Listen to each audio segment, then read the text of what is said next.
Extension, they have a proclamation they'd like to read on Hunger Action Month. Rebecca Crumright from the U of I Extension and Shalita Wallace from Tazewell County Health Department.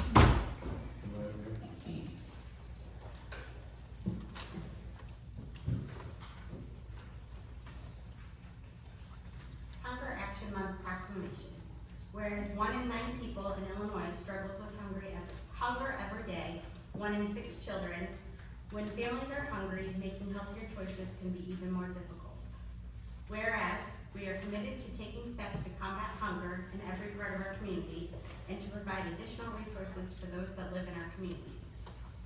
Whereas we are committed to working with Food Pantry Network, Heart of Illinois, including Midwest Food Bank and Peoria Area Food Bank, in hunger and raising awareness of the need to devote more resources and attention to hunger issues.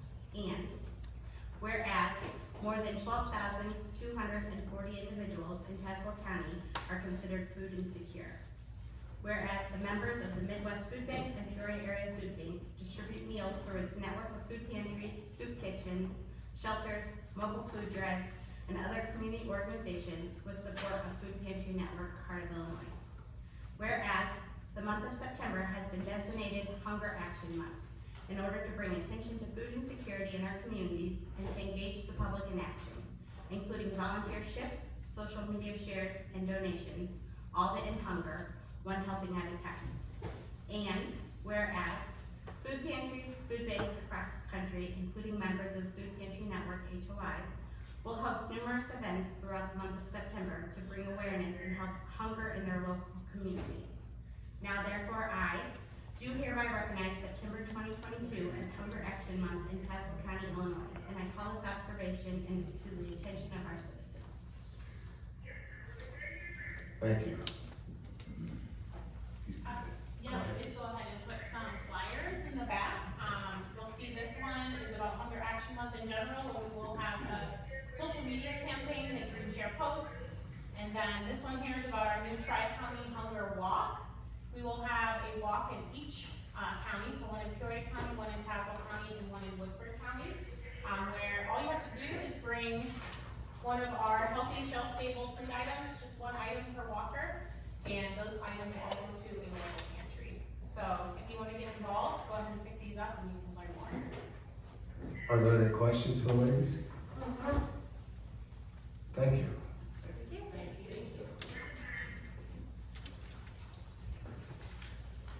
All right, are there any communications from the members of the public or county employees? I think. Eric, anybody for your group speaking? Come up here, please.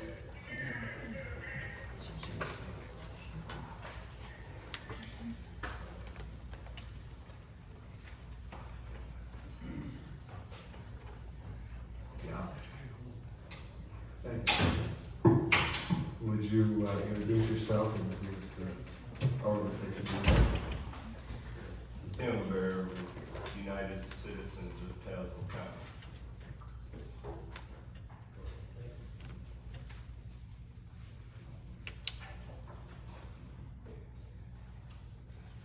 I want to express my concerns about the urgent matter of Tazewell County board members reading and understanding the United Citizens of Tazewell County's WEX ordinance petition.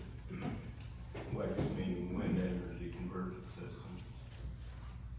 For there to be a fair vote on our petition, we believe it is necessary to both read it and understand it. And if there are any objections, to state those objections and to publicly debate those issues. As you see, United Citizens of Tazewell County members, we believe that our ordinance, as currently written, is a fair compromise between those who want wind turbines and those who do not want wind turbines, infringing on their safety and their property rights. In our June testimony before the ZBA, we encouraged Tazewell County board members to visit a wind turbine installation to learn firsthand about the realities of living near wind turbines, as there are few better ways to understand these issues than to personally experience them. Wind turbines are just an abstract idea until wind turbines are personally experienced with the realization of having to live with the side effects of wind turbines forever. On the Tazewell County website, prominently displayed is the sentence, this quotation, keeping people first in all decisions, end quote. We, as United Citizens of Tazewell County, absolutely agree with this statement. In fact, our revised WEX ordinance was drafted with this in mind. There is no part of this creed that makes an exception for wind turbines or that makes it a duty of Tazewell County board members to make it easy to build wind turbines. When I visited with Jackie several weeks back about our WEX petition, she mentioned the idea that Tazewell County WEX ordinance should be similar to surrounding counties. This violates the principle of, quote, keeping people first in all decisions, end quote. It is much better for Tazewell County to be a leader in having a WEX ordinance that surrounding counties can also adopt to protect their citizens. To close, I again respectfully ask that Tazewell County publicly debate and vote on the United Citizens of Tazewell County petition. Thank you in advance to our Tazewell County board members as they carry out their duties. And then whoever recorded it, it's accurate.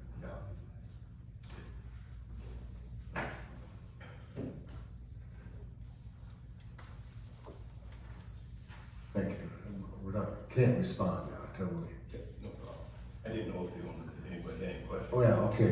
Are there any questions from anybody in the audience? All right. Thank you. Yes, ma'am. Yep. Yes.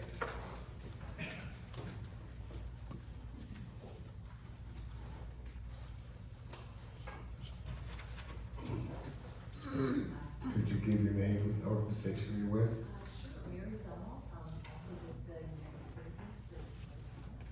Did you all hear it? No. Sorry.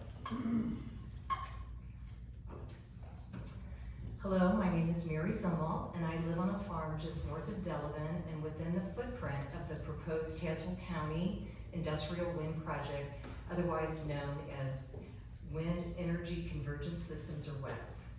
I'd like to address some of the annoyance factors commonly associated with WECS that were discussed at previous land use and zoning board meetings.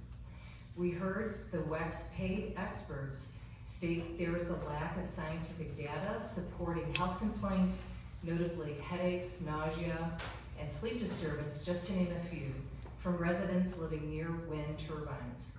While the scientific community continues to collect evidence on the impact wind turbines can have on one's general health, there is sufficient scientific evidence that chronic stress does affect people's health and well-being. Chronic annoyance are those things that once established can't be easily changed and which can lead to chronic stress. Flashing red lights visible across a wide swath of our county, the swooshing sounds of turbine blades, shadow flicker, blade and ice throw, and the constant interference with radar, radio, and communication service would be some examples of chronic annoyances. When we built our house nearly 30 years ago, we designed it to take advantage of beautiful views from every direction. I think it's an unreasonable solution to an unreasonable problem that we might have to install curtains on our farmstead to keep flickering lights out by day and flashing lights out by night. What about the constant noise and vibration that can also cause sleep disturbance? These are problems that this board can address by ensuring that proper setbacks are in place. We are asking for a 3,000-foot setback to address some of these chronic issues that once they've been established cannot be undone or easily changed. We believe that a 3,000-foot setback is necessary to protect the non-participating neighboring properties. Dropped calls and interrupted TV transmission signals would also be another example of a chronic annoyance. According to the Office of Energy Efficiency and Renewable Energy, wind development can cause potential interference with radar systems involved in air traffic control, weather forecasting, homeland security, and national defense missions. The International Telecommunications Union has published extensive information regarding how wind developments can interfere with TV signals in their vicinity. Most people I know have come to rely on cell phones as their primary method of communicating with others. It's been our experience farming in Mason County that cellular service has been negatively impacted by the industrial wind farm established there last year. Does this board also view the loss of property and home values as an annoyance? I wouldn't think so. I don't think we need a peer-reviewed research study to confirm what every realtor knows. Location, location, location. If homes located by train tracks, airports, and other sources of intermittent annoyances are valued lower than a comparable house at the same price, the same logic should apply to homes located within and beyond the sight and sound of wind turbines. It is counterintuitive to suggest anything else. While the property value of a farm with a wet lease might see an increase in value during the length of its lease, what happens to the values after that lease ends, or more likely sooner, when that wet technology becomes obsolete? In summary, I ask that you allow sufficient time to study all the pros and cons in order to make informed decisions when updating existing Tazewell County wind ordinance. Investigate WEC's financial gain claims.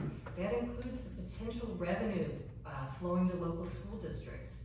As you may already be aware, increased property valuation in school districts will lead to higher property tax revenue. However, the increase in property tax revenue will be offset, at least in part, by a decrease in funds provided to those same districts by the Illinois State Board of Education in the form of general state aid. Insist on full transparency and disclosure of who owns these WEC companies, and follow the trail of where our tax dollars subsidizing these projects are going, both foreign and out-of-state investors. Use the 7th generation principle when weighing these important decisions. The 7th generation principle is based on an American Indian philosophy that the decisions we make today about our energy, water, and natural resources should result in a sustainable world 7 generations into the future. And finally, make good on protecting the health and welfare of all Tazewell County citizens. You guys have a tremendous responsibility and really an incredible opportunity right now to do this right. Be the model board. Be the board that other counties follow. Thank you. You. Are there other members? Amber? How many speakers are representing this group tonight? No, speakers. Are you the last? I believe I'm last. Your name and your position. Amber Toll. I'm also a member of the United Citizens of Tazewell County.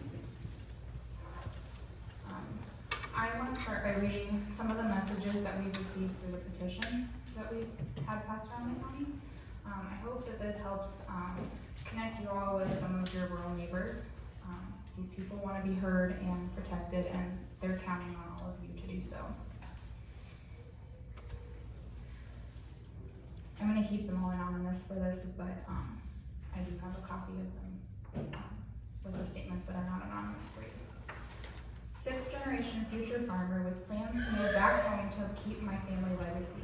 Currently seeing plans that have windmills projected to be placed clear through on my family's property, which has been farmed for over 5 generations. Very concerning seeing neighbors make potential decisions based on money and money alone with placement of these windmills so close to our properties, land, and building structures. With no ordinance in place to protect our property, community, and environmental rights. Ultimately feel we could live with the consequences of these turbines while having no control or say where they can be constructed. Would prefer no windmills to be in our area But if they can't be stopped, need ordinances in place to protect everyone, neighbors, communities, environment. The next comment. Absolutely crucial to examine all concerns on big changes that irrevocably affect some individuals more than others, with nothing directly infringing on them. Use empathetic discernment when considering this debate. I wish to preserve our farmland's maximum crop potential and maintain the rural landscape beauty by asking you to support the proposed ordinance setbacks and restrictions. Most people in the Tremont area strongly oppose windmills farms and wish to put limitations on their development. They are a blemish on the rural landscape and will last generations. You have a once-in-a-lifetime chance to prevent this. Please vote yes on the reasonable proposed changes. Thank you.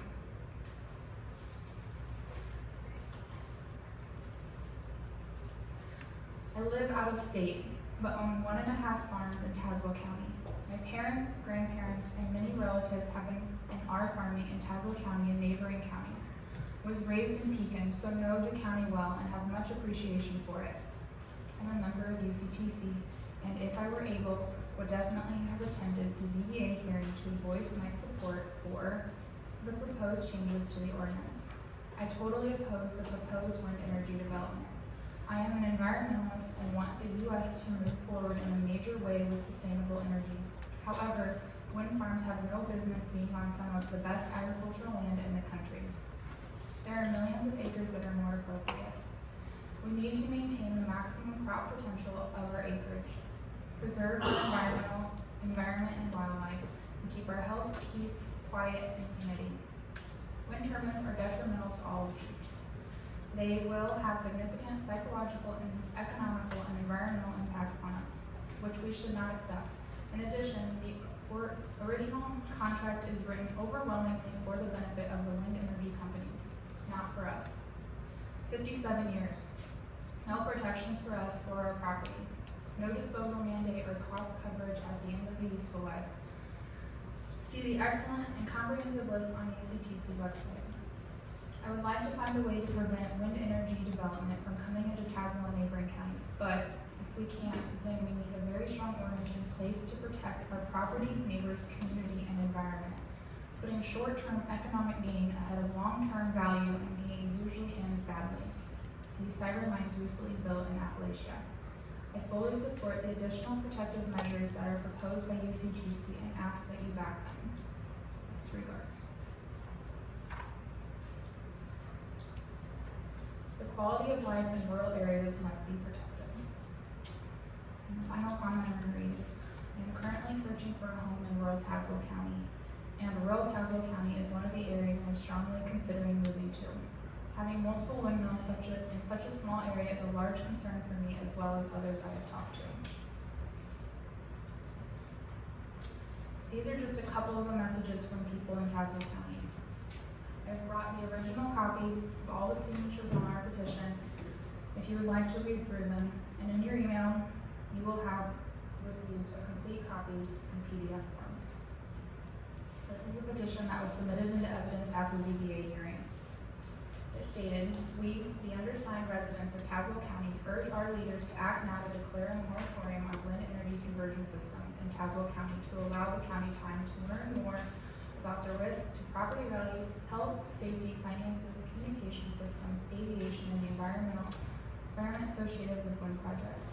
Furthermore, we support UCTC and the proposed amendments to the Tazewell County Wind Energy Ordinance and request Tazewell County Board to vote in favor of the ordinance that considers everyone's interest in the construction of new wind energy conversion systems, including adequate protection of public health and safety and protection of private property rights. This is a topic that a lot of people care about that you all represent. So if you want to come find me after the meeting, you can see the hard copy, but also you will receive an email. So up to this point, the citizens of Tazewell County have not heard for very little, if any, public debate over the proposed text amendment. The ZBA deliberated for approximately 30 minutes after a 12-plus hour hearing. They stated that they could have talked much longer, but they didn't. I also want to take a minute to thank I know several of you were at the ZBA hearing. It was very long, a lot of information. I really appreciate you all sitting through that. I also respect you all for taking the time to gain knowledge and understanding of the situation. It has been 11 weeks. You've also stated that you're working on your own draft. I feel that a more productive conversation can be had if the citizens were provided a better opportunity to give input and clarification. Throughout the process, there have been several misunderstanding, misleading, and even irrelevant statements. For example, setbacks requiring an exceptionally large single tract of land. This simply is not how when developers operate. An industrial project of this scale requires the cooperation of many landowners, regardless of setbacks. Period. The concern about the developers having to resubmit information if they move a turbine more than 50 feet. Why don't they know where this is going to be prior to the application? All of the studies, shadow, flicker, noise, you name it, were based off of that one location. If I want to build a house and then decide to move it half mile down the road, is that okay?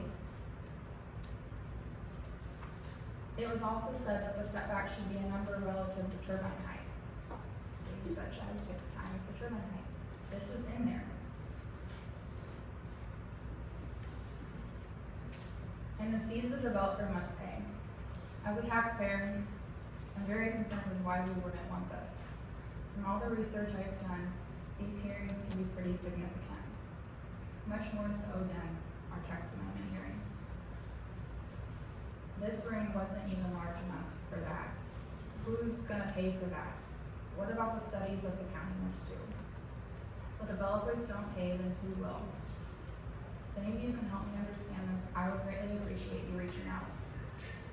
Furthermore, any one of us in this room is more than willing to answer any questions that you have. We are living in the middle of this. We were approached by the developers over a year ago, entertaining the idea on each of our farms. We are talking to our neighbors in the current footprint. At this time, we don't know what it is that we're wanting to change on the ordinance from what was proposed. We put significant time and effort into it, used existing Illinois ordinances, and we feel this would serve the citizens of Tazewell County very well. What supporting documents were inadequate or unclear? We started out with questions too, and we continue to learn more around these topics of wind energy every day. Please do not let the fear of missing out keep you from protecting the people who live here. We are also the families that are potentially missing out on some of the short-term financial gains. You all know at this time, many of us at this time have chosen not to sign the contract that was presented to us. We can go off on another spiel about that, but I'll save your time today. The wind ordinance is very important to us for many reasons, but protecting our property rights so that we could participate in different projects someday is one of the reasons. Potentially something better, something with more fair terms, maybe better technology.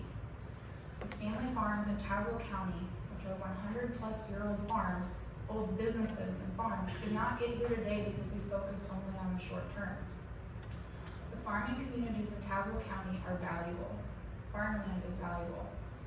John Tazewell said, a society is not only defined by what it creates, but by what it refuses to destroy.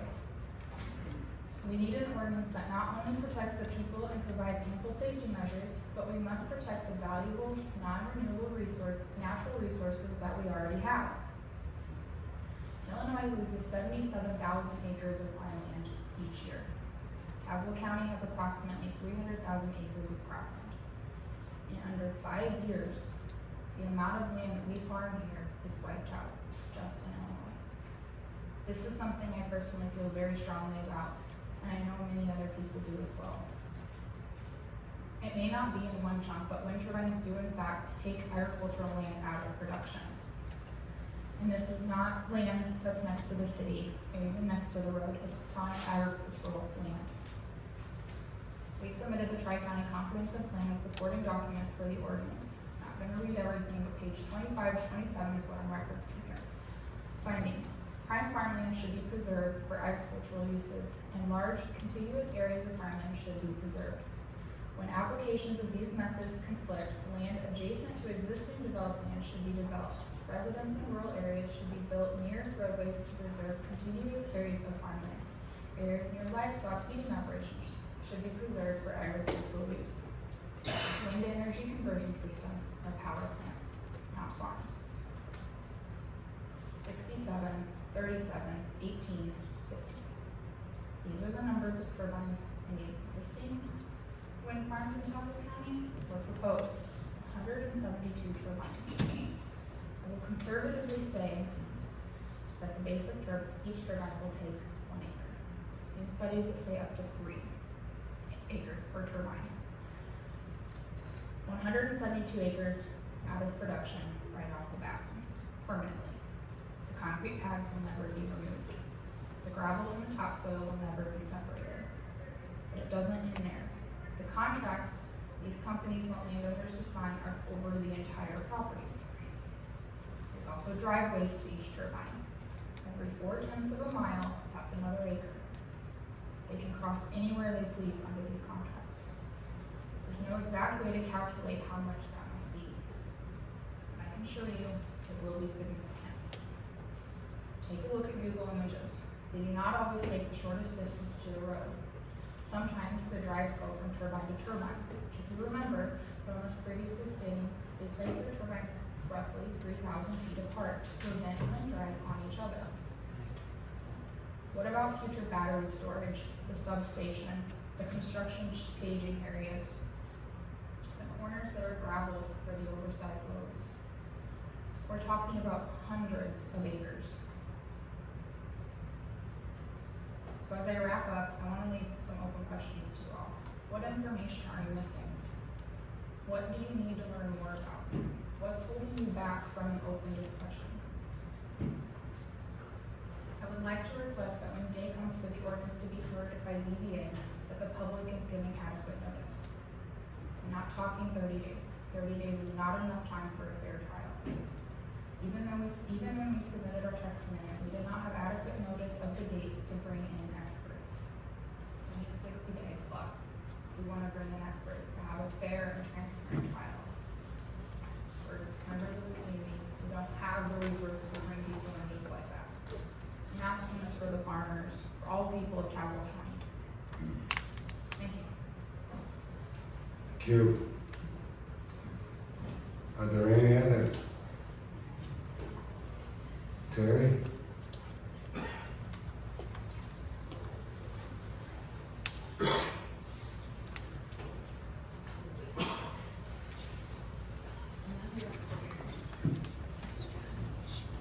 Hi, I'm Terry Gambetti. I am the president of Beacon Downtown Main Street, and I came to speak at the property committee meeting because I had sent out a letter to all the county board members and found when I got here, no one had received it, but I believe Mindy. I sent it snail mail, and it took a while. Did anyone not receive it, or do you have any questions? Everybody got it? No questions? Do you want me to talk about it again? Maybe not? Okay. You have my number, just in case. Quickly, there were 4 topics that, on behalf of the businesses downtown, we're asking the board to review. One is, or what we feel is priority, and the first one is to make that commitment to getting bids on what it will take to bring the courthouse back up to snuff. So we have that, protecting the life of that into the future. The second one was public parking. We had sent a proposal back in March, and I resent that. Everybody's looking like, yes, this is good, you heard. Utilize any existing buildings that are currently downtown, and we had the opportunity to talk to Mr. Longfellow after the meeting last, and appreciated that very much, and he explained why that's probably not going to happen, but please still consider that. And any plans for all the properties that you plan to vacate, if you could please certainly consider public use and public sale of those buildings. I appreciate your time. Thank you. Thank you, Terry. All right, are there any other members of the public or county employees that would like to speak? All right, we'll move on to communications from elected or appointed county officials. Go ahead. Thank you, Member Harris. I put in front of you tonight, and I just wanted to go over quickly, it's not going to be very long at all. We signed a new contract with Liberty, something that the board had asked when we did the 2019 and 2021 precinct redistricting was that you wanted direct apple-to-apple comparison of what the savings would be, that you didn't want it colluding years or mixing years, that you just wanted a direct breakdown. So on the page I included with you is exactly what you asked for from our provider. When he made the contract, I asked him to make it for 135 precincts, which is what we had in 2018, 109 precincts, which is what we had last year, and now for the 82 precincts we have. We went with a 6-year contract because he backdated it for us to December of last year, so that's when it began, so it'll be this year, it will be covered by it. It covers the 4 years of the term of the next county clerk after the 2022 election, and then gives 1 year after that, so that the very first thing an incoming county clerk would have to make is the decision about vendor. This gives them another year before that major decision falls upon them. Over the life of that contract, the savings difference between 135 precincts and 82 is $767,190. I thank you for your support. This could not have happened without your support, and it couldn't have happened without the hard work of the employees in the office putting all of this together and making this possible. Some of the comments, I went back and listened to the 2019 tape, and a couple of the comments that I heard that I thought were interesting was Tazewell County needs to become a leader in one, getting the state to revamp the language, making it easier for precinct redistricting, more clear for precinct redistricting to happen, and two, that wherever we can, we need to be safe for taxpayers. That was your goals. Both have been accomplished with the Illinois County Clerks Association pushed and got the law changed, making it much more clear and direct on how these are to be done. And we also become a leader in saving this money and leading in this effort. So both of the tasks that you set out have been accomplished. Again, thank you very much. And again, that savings is $767,190 over the course of the 6-year contract. Thank you. All right, is there anyone else from elected or appointed county officials? I have one item I'd like to have the board thank Christy Webb for her work and filling in before we got Mike, and her work during Mike's term here so far. And this is her last meeting. You're headed to Florida, right? Probably. Thank you very much, Christy. Thank you.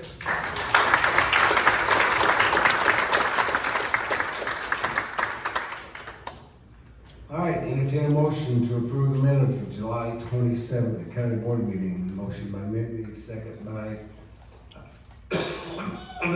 Bill, excuse me. Any comments or questions? All in favor, signify by saying aye. Aye. Opposed? Motion carries. All right, we have an in-place health services meeting. Bill? All right, I'll call the meeting to order. Sue, can we take roll? Chairman Atkins, Here. Sin, Here. Alpeter, Here. Hall, Here. Powder, Longfellow, Here. Schneider, Here. Smith, have a quorum. All right, our only item of business is the approval of an intergovernmental agreement for animal and rabies control services with Tremont. So do we have a motion on that? All right, Max and Sierra seconds. So this is keeping in line with the agreements that we have for all of the other communities that we have agreements with throughout Tazewell County. Does anyone have any questions or comments with regards to this? And if there's anyone outside of the committee, any other board members that would like to comment on it, you can feel free to do so. All right, hearing none, we'll go ahead and have a vote on that. All those in favor signify by saying aye. Aye. And all those against? All right, so that resolution passes. We have no further business, so I will declare us in recess. Thank you. In-place property committee meeting. Greg? Thank you, Mr. Harris. Sue, can you call roll, please? Chairman Longfellow. Here. Harris. Here. Rapp. Here. Powder. Emig. Here. Josie. Here. Rich Stimson. Here. Shortino. Here. You have a quorum. Thank you. IMA is an ARPA initiated survey results. Administrator Mike is going to run us through that. Chairman Longfellow. As you know, we sent out a survey toward the end of last week to see how the board felt on the different initiatives that came through the ad hoc committee for ARPA. And we now have those results compiled. I'll now go through those. There were 17 individuals that had completed the survey.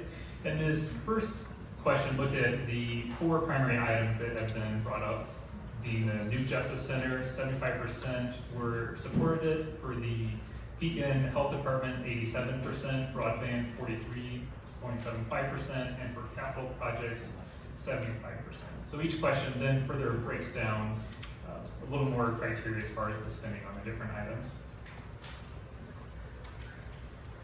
On the Justice Center, we had 3 different items that we're looking at. One is the admin building, where we'd be able to vacate 3 of the existing buildings that we have that are in need of quite a bit of repair. And looking at the first option, it was 23.5% that were in favor of building just an admin building. The other options we're looking at is expanding it so that there also would be 3 courtrooms and having a connected walkway from this building to the new building so that the detainees would have a walking path rather than using the van process that's right now. So for the 3 courtroom process, that was 29%. For the 6 courtrooms, which the courthouse right now currently has 6 courtrooms, so moving those out of the courthouse and repurposing the courthouse for many of the purposes we have right now using existing buildings, that was at 35%, and then 11.76% who were not in favor of this initial item.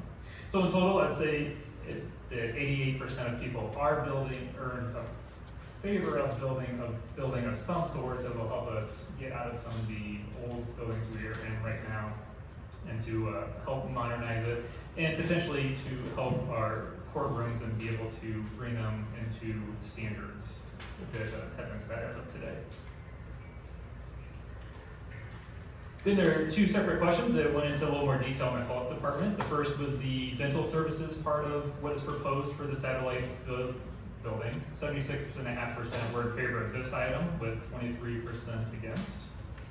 The second item was the WIC and clinic services. There's 82% in favor of this item, and 17.65% voted no for that item. So this is fairly consistent with the initial results on the first question. The next was on broadband, asking how much funds, as far as millions of dollars, you'd be interested in spending on this project. The mean was $2 million, and the median was $1 million for this item.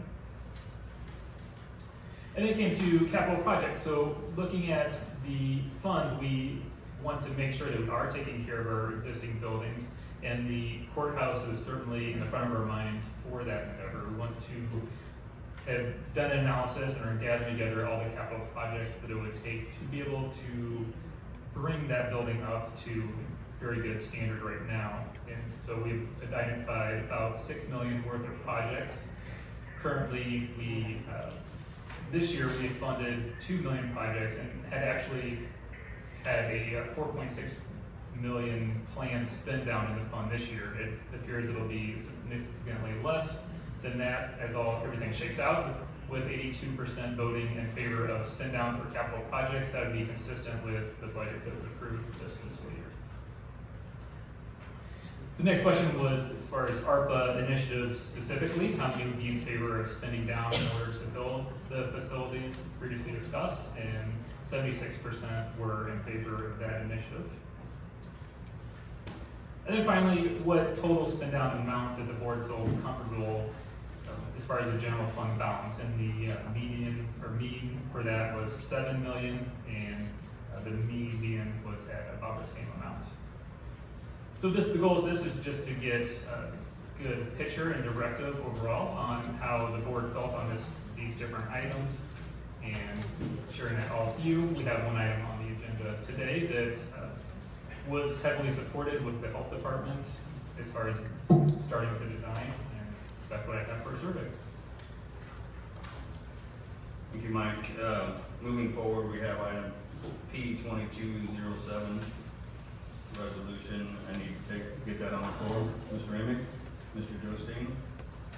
This is, once again, is a ask of Farnsworth for a task order looking forward to planning the health department building. It's all in your packet. Are there any questions on that? Yes, Michael? I'm not on your committee, but may I ask you a question about this Farnsworth proposition here? Is this 10 to 12,000 square foot, is that actually enough for withholding, or to be able to hold all of the health department? The 12,000 square feet is to have a dental office and a clinic and a WIC program.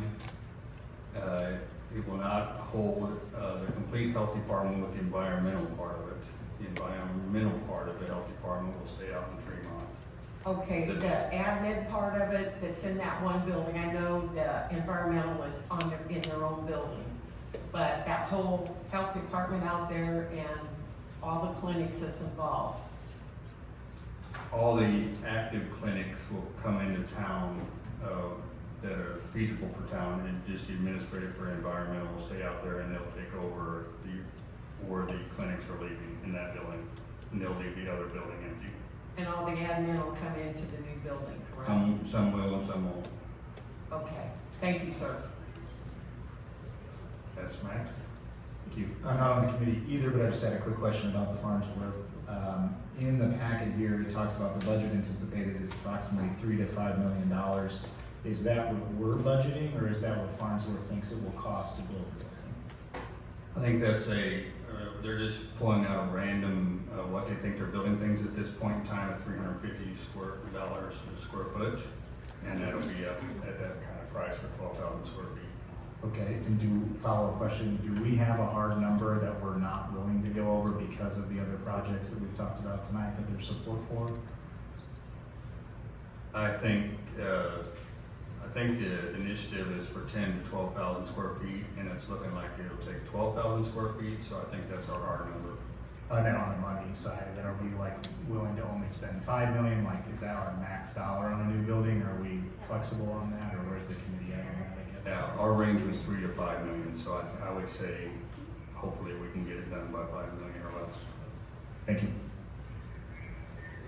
Any other questions? Okay, let's take a vote. All those in favor, say aye. Opposed? Hearing none, that's approved. We are in recess. Thank you. All right, thank you. All right, the consent agenda, are there any items to be pulled?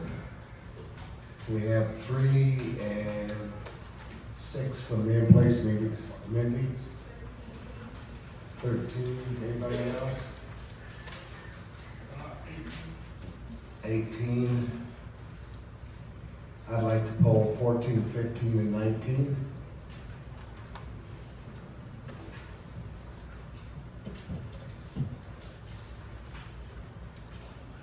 Russ?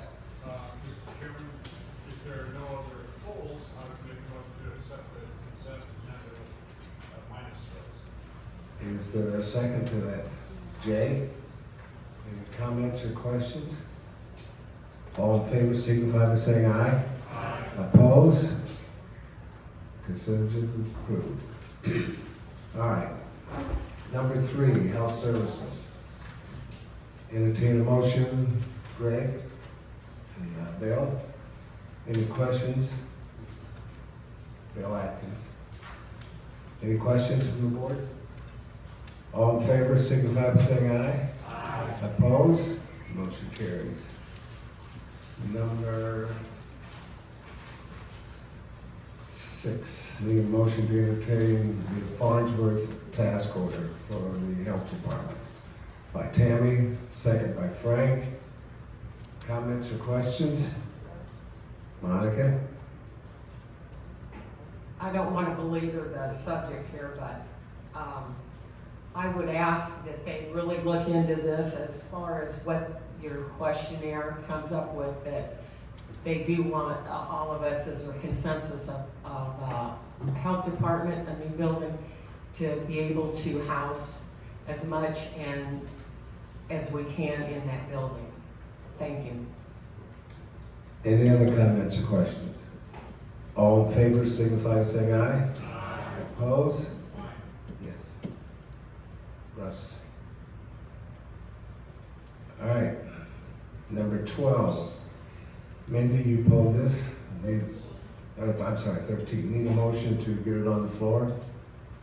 Yeah. And second by Nancy. I would like to propose that we put in a substitute resolution for HR 22-08. It's the same number, it's in your packet that you got when you arrived tonight. It's just a revision. Do we need to amend this, Phil? We have a motion coming to the board.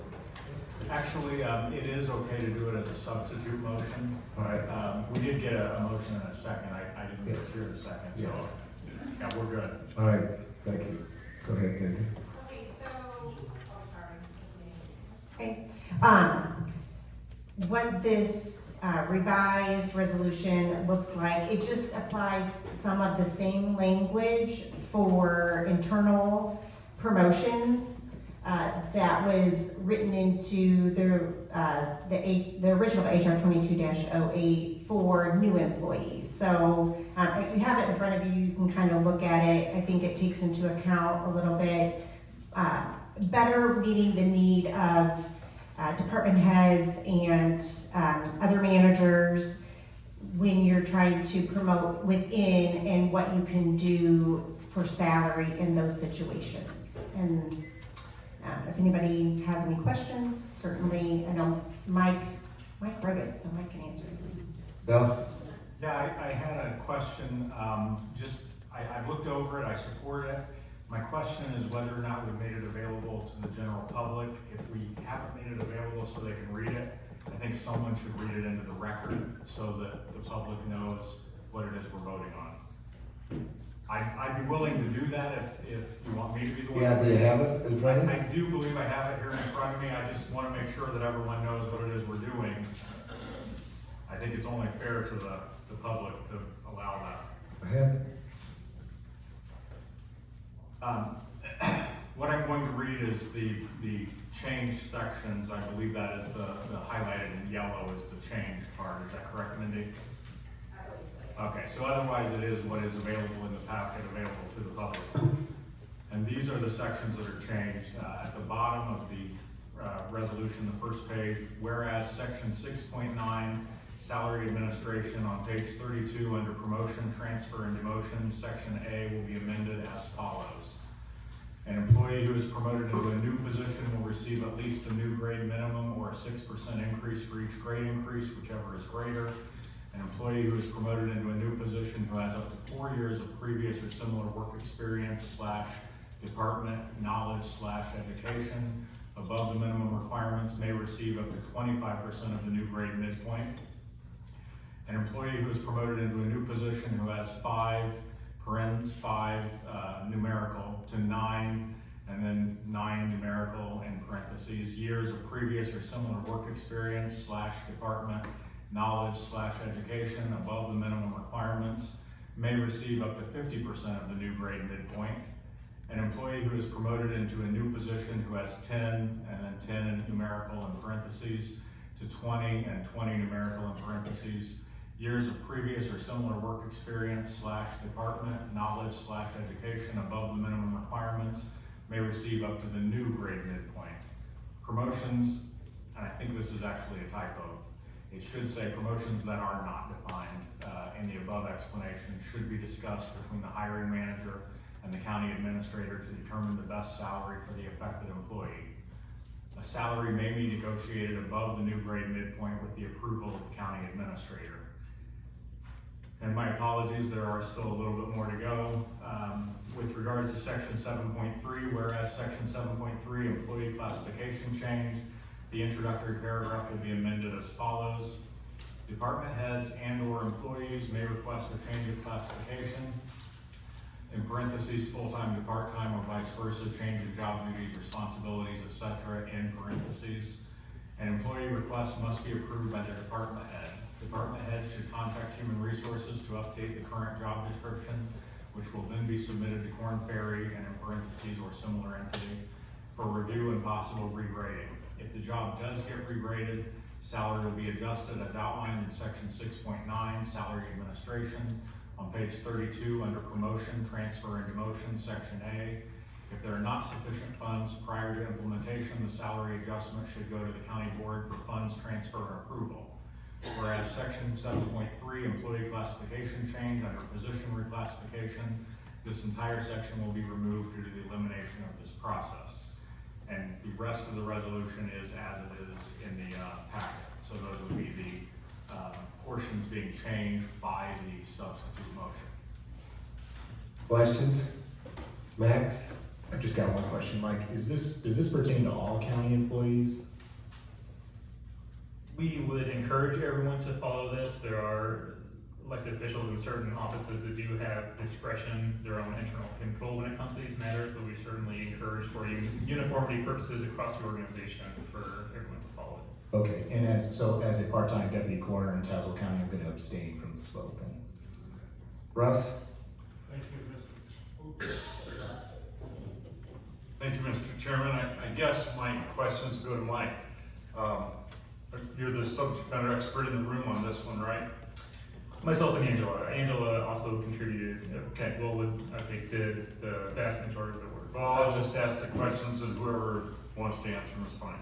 So, and I'm a little bit of a disadvantage. I served for years on HR, but I'm not on it now, so I didn't know what's going on. So I apologize about perhaps wasting time. Is this, you sort of answered, but sort of didn't.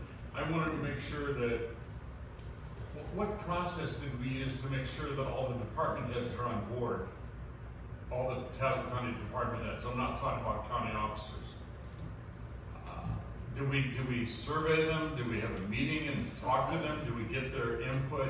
I would like to know on this issue what their input was. Yes, we did. I did send it out to several departments that have explicitly expressed concern and also gave it to all the elected officials beforehand for them to review and comment on. And so based on those in the organization that had seen and read it, gave feedback. That's why we came up with this revised version to make sure that the current employees on our team are treated at least equally well, if not better than those that are coming from the outside. So there was some input from departments throughout. So I've got three questions. So the second one, you've led right into it, and that was going to be, what was the precipitation for the modified language? It was both discussion during the HR committee with potentially having better language to address the promotions, as well as from those inside the organization, where we have the issue where under the existing rules, if you have someone at a staff level position, say in our system a grade 11, and they get promoted to a manager position, say grade 16 or 17, the way it was written, it would functionally make them automatically go to the minimum salary, even though that person could have 10 years plus and significant experience in the office. And so this is to better address that individual on the team should be able to get paid at a higher rate, as if a department were to hire someone straight off the street at up to the midpoint. Thank you. Excellent answers. I have one final question. Oh, go ahead. I was just going to say, as HR chair, this has been an issue that has been brought to me, and then actually before Mike, Wendy, where we had to deal with a few situations with an internal promotion that the manager was put in a situation where they're like, should my person like quit and be rehired? So it was just to address this type of situation. I think that this will alleviate that pressure and that weird situation that sometimes people find themselves in when they can't do as well by their current employees that would maybe be a great fit for a particular role, but then if they could go outside, they could do more for a person from an external hire than they can do for somebody that's a great employee internally. So just to remedy that situation, but it has been a situation that we've actually had to address a couple different times. Thank you, Mindy, that was very helpful, I appreciate that. The last question I have, and maybe it's for Mindy or Mike, is on county officers. Now, I've been around this county a long time, and most of those years, the input, the team was department heads and county officers for people running the whole county. And it was, we really tried to keep everybody on a wavelength. Even when internal control came in and certain people had authority to do certain things, we always tried to manage the county in such a way that it was incentivized for everybody to play ball with the same rules. And I know some of that's a little shaky these days, which is very unfortunate and destroys my theory of Team Tazewell. But my question is, Mike, I think I heard you say, well, when I asked about the county officers, that we sent it out to everybody. There's a big difference between sending it out to everybody and say, here's what we're gonna do, or here's what the board's thinking of doing, versus what do you think about this? What is your, Mr. State's Attorney, Mr. Sheriff, Mr. Coroner, what is your input? What are your thoughts? I don't know whether we did that or not, and I'm not even sure whether I really want to ask the question in a public session, because my intent is not to embarrass anybody. Let me just plead that if we didn't do that, then in the future we do that, and we get input from the whole team. Thank you. I'd like to make one comment. I don't think Team Tazewell's been destroyed, Russ. I think we're still on board. Mike? I would say too that this is just one component of our retention and hiring policy. We're hoping to bring forward another item regarding salaries coming to you through HR committee. So this is just one component of helping with those issues. Thank you. Any other questions or comments? Mr. Chairman, I just have a procedural question. We had an original motion presented and then a substitute motion put forward. I didn't hear a second on the substitute motion, but my question is, are we going to vote on the substitute motion and then revert back to the original motion? Yes, actually, and I asked about it because I didn't hear the second, but I was told that there was a second. There is a second. It will be a motion, or it will be a vote on the substitute motion, which is an amendment to the original motion. We then vote on the original motion as substituted or as amended. And I think I heard the clerk say there wasn't a second for the substitute motion. Mindy made the motion for the substitute, right?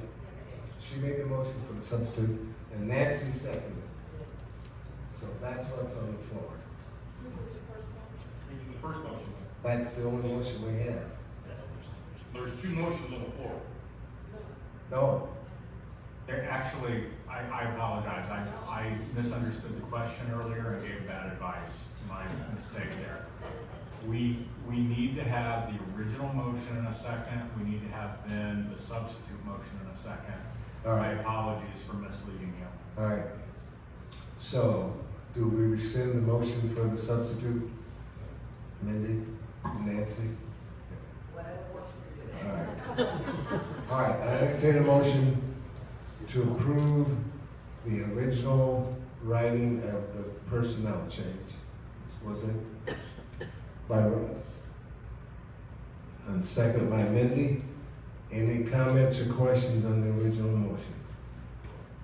Now it would be appropriate for the substitute motion to be made. Okay, so I make a motion to substitute the resolution As you had in the packet that has been read into the record, I make a motion to substitute the resolution before you for HR 22-08 that was discussed in committee last week. Second. Nancy's got the second. All right, any comments or questions on the substitute? The original motion as substituted. Any comments or questions? So we're voting on the motion that has the amendment to it, basically. Yeah, essentially you're voting to amend. Yes. And then we will vote on the original as amended. So, any questions on the amendment? All in favor of amendment signify by saying aye. Aye. Opposed? Sam, all right. Now, any questions on the original motion as amended? All in favor signify by saying aye. Aye. Opposed? Okay, Sam. All right, thank you. Maybe I should ask my question clear to everybody. All right, number 14, I polled it. I entertain a motion to accept the resignation of Bill Howder. By Mindy, second by Bill Atkins. I polled it just to recognize the service and time he's put in it. And his effective date will be the end of this month, so today was his last meeting, he couldn't attend it. So, all right, all in favor signify by saying aye. Aye. Opposed? Motion carries. The 15, the acceptance of resignation for District 2 County Board Member Mindy. Reluctantly, I will. By Monica, second by Max. Reluctantly, yeah. Thank her for her work and everything she's done. Both of them have done a lot of good stuff for the county and appreciate their efforts. Any other comments? All in favor, signify by saying aye. Aye. Opposed? Nay.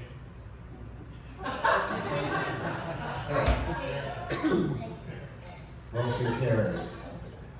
All right, 19, I also polled. 18, oh, I'm sorry. Need a motion to approve the agreement with the BidNet Direct, which is polled by you, wasn't it, Russ? Yeah, I withdraw. I mean, I'm for it. Are you I'll going make a motion to approve. All right, is there a second? Nancy, comments or questions? Why did you poll it? I was against it. I just thought, I wanted to know the scope. Is it for every department? It's sort of like my last question, Mike. It would be used for the departments that go through finance to issue their bids, so any bids the finance office puts out. Any other questions? All in favor signify by saying aye. Aye. Opposed? Motion carries. Now, 19, I polled that. I need a motion to approve the appointment of State's Attorney Kelly Johnson by Nancy, second by Bill Atkins. Comments or questions? After we approve it, I'd like to ask Kevin if he has any words he'd like to say. All right, all in favor signify by saying aye. Aye. Opposed? Motion carries. Kevin? Thank you, Mr. Chairman. I'd just like to say I appreciate the confidence the board has placed in me by passing the resolution. I look forward to working with you during the interim period and hopefully into the future as your elected state's attorney as well. So thank you very much. Thank you.